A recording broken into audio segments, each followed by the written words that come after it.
I didn't know that building a library was going to be one of my first tasks. I wasn't that far-sighted. Again, it was because of this amazing board led by Doris that we continued to pursue grants, and we probably also applied for 10 or 15 grants every year while we were a nonprofit as well. And we had talked a number of times to like Westlake Hills and Rolling Wood and the Eaton School District trying to get some sort of funding, and they were not interested at all. And eventually, one of the school board members, Valerie Bristol, said, we have this piece of land and we think that we could give you a 99-year lease on it. And that's how we got the land, because Valerie took the leadership to see that we got it, and it's actually genuinely a 99-year lease that we pay $1 a year for that piece of land. And once we had the land, Doris put the arm on various people she knew, and we got a number of foundation grants, including the Temple Foundation grant and the Lola B. Wright grant that really was the seed money to build the building. The contractor built it at cost. The architect all but donated his services. And Doris was really the chair of the building committee, and she was so practical. She was one of those people who said, how are we going to change that light fixture? You'd have to have a special scaffolding in order to change that. No, we don't want that light fixture, or this is the surface we want.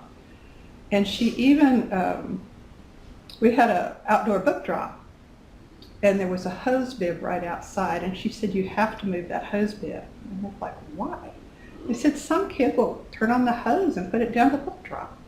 I mean, she was just so practical in everything she did. It was, and we went through that plan with a fine-tooth comb for every phone jack and electric outlet to make sure we had the right one. So it was wonderful to work with her and to learn those practical skills that you just have to have when you're in a construction project.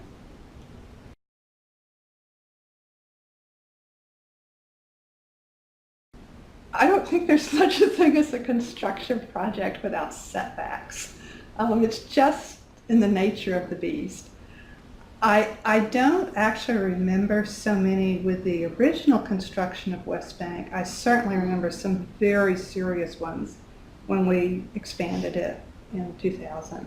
And in that case, there was a situation where the high school wanted to put a sewer line under the library building.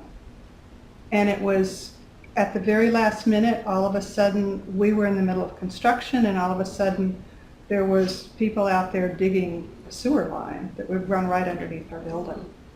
And it was very tense, and it involved a lot of conversations. Because we leased this land from the Eaton School District, we actually had certain rights, but it was sort of hard to say, we have rights when you're letting us have it for $1 a year. And eventually the sewer line went under all of the parking lot, which has only caused us a serious problem one time, but it was a very serious problem when we had a problem. And it overflowed and flooded the library grounds with stuff.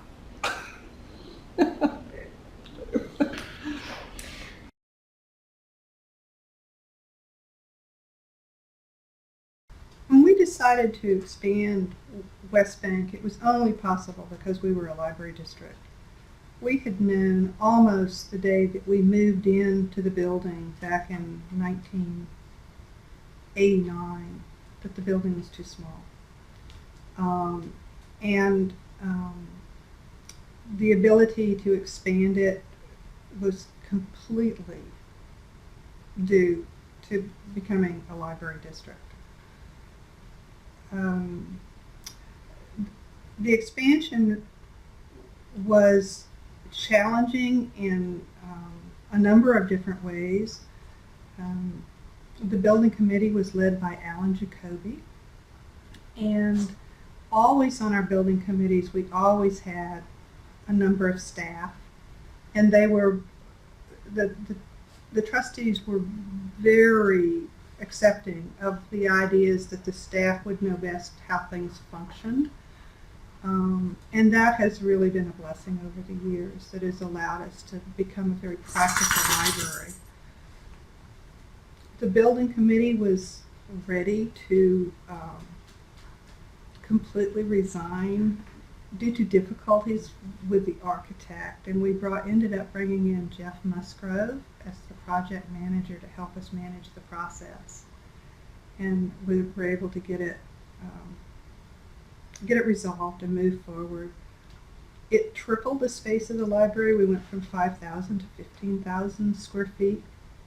And after years of sitting practically side by side, we discovered when we moved into the new building that we really missed each other because we knew everything about each other's lives because we were so close to each other.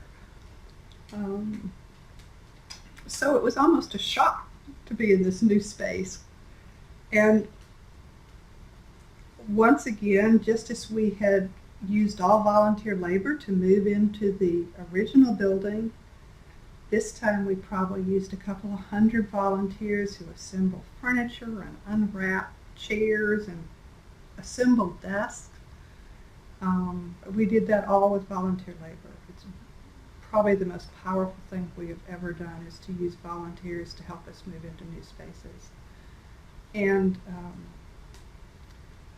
if you talk to some of the staff who were there then, they'll probably never forgive me because we were only closed for 2 days during this whole process for the whole for the whole remodeling.